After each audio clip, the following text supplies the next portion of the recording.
Olá, bem-vindos ao Seu Direito, um programa fruto da parceria da ESA, a Escola Superior da Advocacia de Pernambuco, com a ELEP, a Escola do Legislativo. Aqui a gente visa trazer informação e conteúdo que interessa a toda a sociedade. É uma Casa da Cidadania abraçando a outra Casa da Cidadania para informar você, cidadão. Hoje vamos discutir sobre a nova Lei de Licitações e Governança Pública, um tema importantíssimo. E para isso, duas autoridades sobre o tema. A deputada estadual Priscila Krause e Érica Lacê, que é procuradora do Estado, mas já foi nossa controladora geral, então tem toda a legitimidade para tratar do assunto. Eu queria perguntar a vocês, como é que essa preocupação com a pauta de governança, de eticidade, transparência, gestão pública eficiente entrou na vida de vocês? Priscila. Bom, primeiro eu queria agradecer o convite para participar do programa. É muito bom estar aqui com vocês e estar aqui ao lado de Érica participando desse debate, né? Eu tive a oportunidade como deputada de acompanhar muito de perto o trabalho de Érica, que além de procuradora esteve à frente agora até pouquíssimo tempo, da Controladoria Geral do Estado. E como, de fato, é uma pauta que permeia todo o meu mandato, a gente realmente tinha uma relação de bater bola, de entender os processos, enfim. Então, para mim, é ótimo estar aqui falando desse assunto com você, Érica. E aí é que está. Eu acabei de dizer que é, de fato, uma pauta que permeia todo o meu mandato. Primeiro, eu entendo que uma das principais prerrogativas de um parlamentar é exatamente o de fiscalizar. E essa fiscalização, ela pode ter tem mais de um viés colocado, né? Um deles é exatamente a compreensão de que prioridades políticas, elas são traduzidas pelo orçamento, ou o orçamento do Estado de uma gestão pode traduzir as verdadeiras prioridades políticas. O que é que eu quero dizer com isso? Chega um determinado candidato e, durante a sua campanha, diz que, por exemplo, o combate da violência contra a mulher é uma prioridade. Para que isso efetivamente seja prioridade, o que é que a gente tem que ver? Se no orçamento das políticas públicas, no orçamento da gestão dele, se o combate à violência contra a mulher está verdadeiramente contemplado. Eu comecei a perceber que esse acompanhamento e essa tradução para a sociedade era muito importante.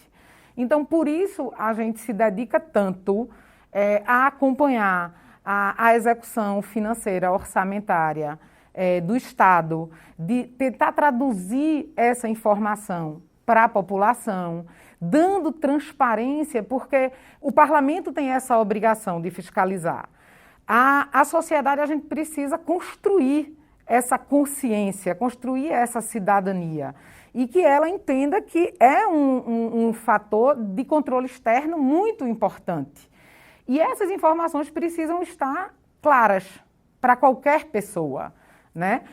Embora não seja especialista em finanças públicas, eu tenho a obrigação de fazer isso porque eu estou como deputada estadual, mas quem está na sociedade não tem essa obrigação. Então, a gente tem que transformar essas informações em algo palatável. E isso sempre teve, e muito cedo, desde o meu primeiro mandato como vereadora, que eu tive essa compreensão e a gente vem trabalhando isso ao longo do tempo.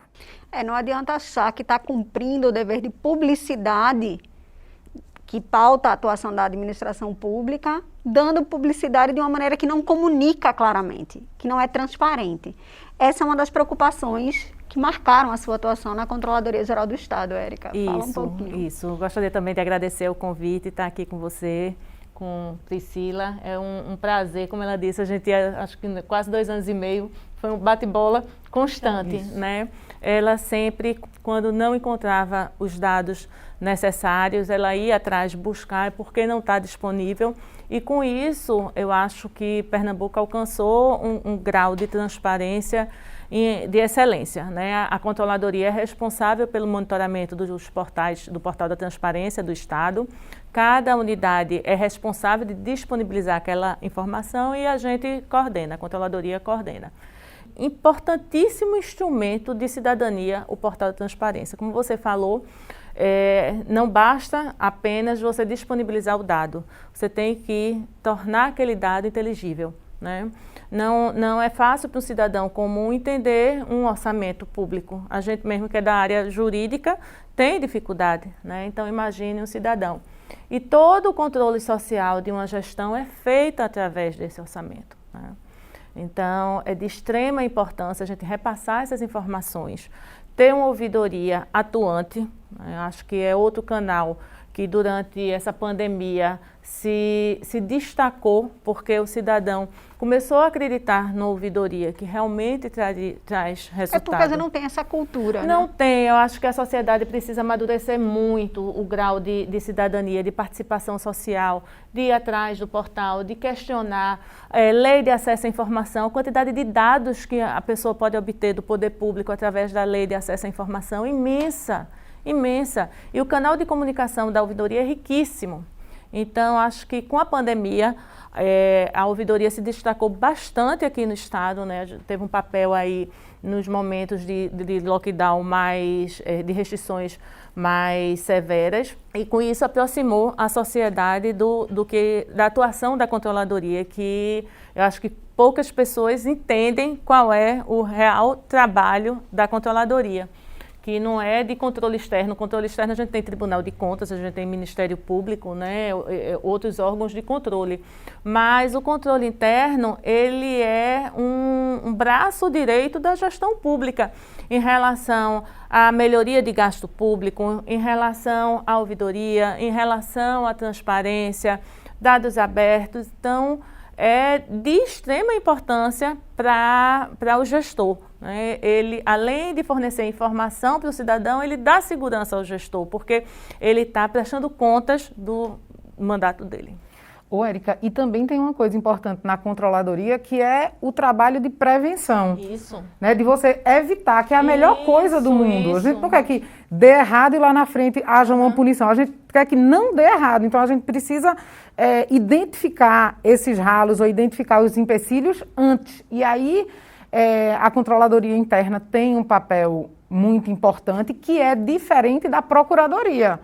Né? Que assim, uma coisa é o formato jurídico, Isso, a outra não, é o formato de conformidade, né? Até do a ato, gestão de risco daquele eficiência, ato. de governança, a parte de integridade. Então, é de extrema importância. A controladoria implantou, né, ao longo aí desses 2 anos e meio, estava dizendo a Priscila, quando terminou 2018, tinham apenas 8 unidades de controle interno nas secretarias, né, e órgãos do Estado, do Poder Executivo Estadual. E até a semana passada estavam com 47 unidades. E isso a nova lei de licitação fala muito, a segunda linha, né, que é o controle, o gestor público ele já exerce controle interno, né, mas tem a segunda linha que ele vai dar todas as ferramentas para apoiar o gestor nesses controles e que eles sejam realmente efetivos. Então, é de extrema importância esse papel da controladoria. A nova lei, ela traz um marco aí significativo, né? A gente foi evoluindo as legislações, a gente tinha, na verdade, muitos dispositivos, espaços sob licitação que dificultava a organização da matéria. Então, agora vem tudo condensado numa lei só. Mas eu diria que mais do que isso, ela é um manifesto de defesa da governança e da boa governança pública. Então, ela sedimenta para além daqueles princípios que a gente encontrava na Constituição ou de forma esparsa nessas legislações, ela traz aí realmente essa preocupação de uma governança de alta qualidade ou de alta eficiência, de alta performance, digamos assim, para o poder público. Como é que vai ser a implementação disso pelo poder público? Eu acho que, mais uma vez, a controladoria vai ter um papel importantíssimo nesse processo de adequação a essas novas contratações, né? Ela tem um cunho aí, como você falou, de estruturar a governança. A gente hoje tem a nível nacional alguma maturidade em governança pública. Eu faço parte da Rede Governança Brasil, creio que você faça também, né? E a gente vê a atuação ali voluntária de gestores de diversas áreas, né? para apoiar na implementação de governança. Então, ela trouxe todos os princípios básicos de governança, que são, quais são? Planejamento, estratégia, monitoramento, né, a parte de ética também pública, né, de integridade nas contratações que a lei fala, a gestão de risco, né, e esse monitoramento constante para você avaliar a efetividade das entregas públicas, né? Então, é um marco importantíssimo. A Controladoria vai dar esse apoio muito forte nessa parte de gestão de risco e de integridade nas contratações. E acho que é uma mudança cultural, que eu acho que até as universidades têm que incorporar isso. Os cursos de direito, eles não falam em governança pública, eles não falam em integridade, eles não falam em gestão de risco. Vão ter que falar. Vão ter que falar. Essa é uma pauta alheia. É uma pauta alheia. Então eu fico impressionada, a gente não tem uma cadeira que trate de transparência pública na universidade. E é muito importante. Tem que ter, talvez com essa mudança da legislação se consiga essas coisas, né? Porque assim, dentro desse processo evolutivo, chegamos até aqui. Foi fundamental, lá no início da década de 90, a gente ter a 8666, que traz e que sistematizou esse processo de contratação, né? A lei das licitações, mas ela não se bastou, claro. E aí existem outras legislações que tratam do assunto, que a que trata de pregão, a URDC, que foi quando se escancarou de fato a necessidade de se ter não apenas uma adequação, mas uma modernização desses instrumentos da governança pública através dessa nova legislação. E aí existe agora a possibilidade de a gente lançar mão de coisas que vão ajudar na eficiência do poder público, que deve estar presente em todas as etapas, né? Não é só na contratação, mas no planejamento, na organização. É uma coisa tão óbvia você planejar uma administração, né, que a gente se pergunta por que é tão inovador você ter instrumentos de planejamento num dispositivo legal que vai tratar das contratações. Né? Mas, de fato, nós não temos a cultura do planejamento no Brasil. E outra cultura que nós não temos e que a lei ela aborda, essa questão do monitoramento da eficiência. Né? Eu bato muito nessa questão que a gente tem que medir uma política pública, a gente tem que medir uma contratação pela eficiência dela. Estabelecer indicadores. Né? Esse objetivo foi atingido, estabelecer indicadores, porque parece sem métricas não há controle. Parece uma agressão você dizer ao gestor que você vai monitorar e que você vai avaliar o trabalho dele. E ninguém enxerga como uma correção de rumo, enxerga como um fracasso. Não, as coisas elas são dinâmicas, né? Então, mas é uma visão punitivista da coisa também, né?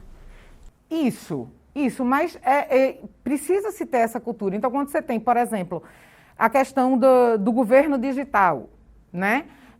Que você vai trazer agilidade para a informação chegar a todos, quase que de maneira real. Vai obrigar os municípios, que são muito deficientes nessas coisas, a sair até o portal único, né? O portal federal único já vai dar esse apoio aos municípios. Isso. Você vê como os municípios evoluíram em ouvidoria. Por quê? Porque a OGU, né, vinculada à CGU, disponibilizou o sistema, o Fala BR. Né? Então, um sistema de ouvidoria que vários municípios da federação estão utilizando. E é excelente. Aqui em Pernambuco não usa outro por conta do modelo de governança das ouvidorias na rede estadual. Mas eu acho que é isso, é dar mãos, sabe? Era uma coisa que eu falava muito na rede governança, falava com o TCE, com a CGU, com o TCU aqui. Gente, a gente tem que dar as mãos. Porque não adianta apontar erros. A gente tem que ensinar o gestor. Vai ter o mau gestor. Que aí, esse não vai ter jeito. Não vai querer aprender, não vai querer Me perguntaram uma vez se a nova lei seria a garantia de não ter desvio, de não ter fraude. Eu disse, claro que não. Claro São que não, pessoas. Porque isso não é lei. Então, assim, o problema da fraude na licitação não é a lei de licitação. é quem está executando a lei de licitação e que quer fraudar. Isso, né? isso.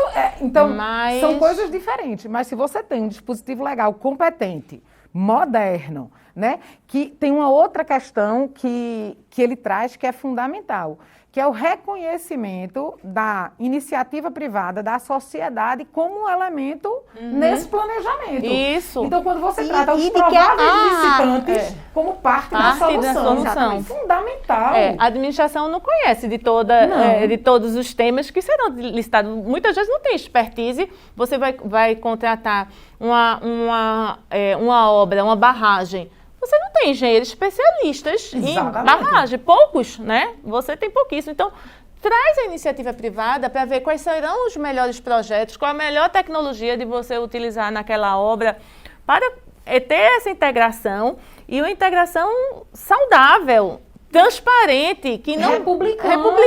Mas isso. para além disso, a lei ela não vai exigir só governança do ente público. Ela também, para contratar, exigirá a governança das pessoas jurídicas que quiserem contratar com o poder público. Então, isso é uma virada de paradigma.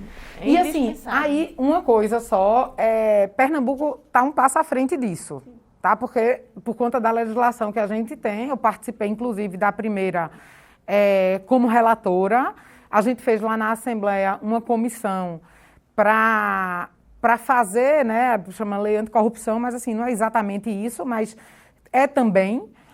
E aí a gente trabalhou o pré-projeto, a iniciativa não podia ser legislativa, mandamos para o governo do estado, que organizou e devolveu. Então, assim, foi um trabalho muito rico do ponto de vista legislativo. A própria OAB e da legislação. Isso, a gente tinha a participação da OAB. Né? Então, essa questão, uma outra legislação que tem, exatamente obrigando que quem mantém contratação com o serviço público tenha o programa de integridade. É fundamental. E a forma como Pernambuco regulamentou, né, esse tema é plausível e efetivo, porque não adianta você ter programa de integridade de gaveta. Sim. Né? Faz de conta, né? Funciona na hora de você apresentar os documentos para licitar. Mas a forma como o Estado propôs, né, esses programas de integridade, os tipos de contratação, né, analisou-se quais eram o tipo de contratação que poderia gerar maior impacto, né, maiores riscos, né, em relação à integridade. E a forma como isso vai ser monitorado é um diferencial em todos os estados. A gente vê Distrito Federal e Rio de Janeiro, que fez um modelo totalmente diferente, está enlouquecido lá como implementar, porque não vai ter efetividade nenhuma. Não vai ter. E aqui a gente tendo esse acompanhamento da forma como foi pensada para funcionar. Isso. Não estou dizendo que os outros não foram pensados para funcionar, mas a forma como as coisas foram desenhadas aqui vai ajudar nessa mudança de cultura. Porque a gente tem também uma cultura na própria iniciativa privada que vê como uma obrigação a mais. Né? E não consegue perceber as vantagens daquilo para a organização. As vantagens são muito claras e não é a médio prazo, não, é a curtíssima, é imediatamente. Né? Então você vai ter os processos dentro da sua própria empresa mais transparentes, mais sólidos, e essa relação entre o público e o privado. O que se precisa é jogar nessa relação luz. A gente não pode deixar isso na sombra, porque na sombra ela aumenta e assim, fica o desconhecido, fica as dúvidas e dá margem para o não republicano. Então, o que a gente tem que fazer é exatamente jogar luz nisso, para que possa tudo ser tratado em praça pública, porque tudo deve ser tratado na praça pública. Perfeito. Eu tenho ouvido muito que a nova lei talvez não pegue porque exige mudança de cultura. E lei muda a cultura, eu daria vários exemplos de que lei muda a cultura. Você vê... Basta a gente pensar assim, segurança, cadeirinha... Portal de transparência... A LAI, olha... Eu acho que hoje eu apresento muito mais pedidos de informação através da LAI do que do próprio mandato. Pelo seguinte, porque é mais célere. A gente tem uma burocracia interna na Assembleia que tem que existir, que precisa existir, e tem a burocracia do governo no recebimento das demandas da Assembleia. Com isso, eu perco 10 dias. E com a LAI eu vou direto. Então, assim... Então, mudou a cultura. Mudou a cultura. Mudou. Completamente. E também a exigência da sociedade, né? Sociedade civil organizada, no caso, né? As organizações não governamentais, que tem tido um papel de extrema importância vamos dizer, nessa mudança cultural. Eu quero fazer um bate-bola com vocês, rapidinho. Eu falo uma palavra e aí, primeiro Priscila, depois Érica, fala a palavra que vier à cabeça. Governança. É o presente e o futuro. Transparência. Pernambuco. Orgulho, berço. Carnaval. Também. Família. Passado, presente e futuro. Eu tô falando mais de uma palavra para cada uma, mas é porque é perfeito. Eu acho que é a base de tudo. Mulher. Precisamos estar presentes. Atuantes, né? Força, né? Força. E vocês são duas mulheres fortes e que nos orgulham e nos representam. Muito obrigada. Obrigada. Para finalizar, eu queria que cada uma deixasse uma indicação de leitura. Primeiro, Érica. Eu estou lendo atualmente a biografia de Obama. Confesso que eu esqueço o nome do livro, mas foi lançada no final do ano passado. Tem a biografia dele e de Michelle Obama, né? Eu dei à minha mãe, que já está com uma certa idade, a memória já falhando, mas fiquei impressionada que ela leu o livro, um livro bem grosso. Eu disse, pronto, ela vai passar o ano todinho lendo. Acho que com 3 meses ela já tinha lido o livro todinho e disse que é espetacular. Esse ainda está para ler, mas eu estou lendo a biografia dele e é assim, é um exemplo de gestor público. Vou providenciar. Providencie. Você que é da área, Priscila, você vai amar. Eu estou lendo especificamente, inclusive peguei nesse fim de semana, Crer ou Não Crer, que é um diálogo entre Padre Fábio e Leandro Carnal. E eu acho muito legal, porque assim, são pessoas com uma visão de mundo diferente e que conseguem estabelecer um diálogo super civilizado, onde um não vai convencer o outro do contrário, ou de suas teses, mas que eles estabelecem um diálogo extremamente enriquecedor para ambos e para quem está lendo. Agora, eu recebi uma indicação de um livro que eu não li ainda, mas queria deixar essa indicação, porque pode ter um pouco a ver mais com o que a gente está discutindo, que é o de Roberto Barroso, que é Sem Data Vênia, uma visão sobre o Brasil e o mundo, alguma coisa assim, que eu recebi essa indicação e acho que também é um livro que deve valer a pena. Eu quero agradecer imensamente a presença de vocês aqui, agradecer a vocês pela audiência, fiquem com a gente, até o próximo Seu Direito.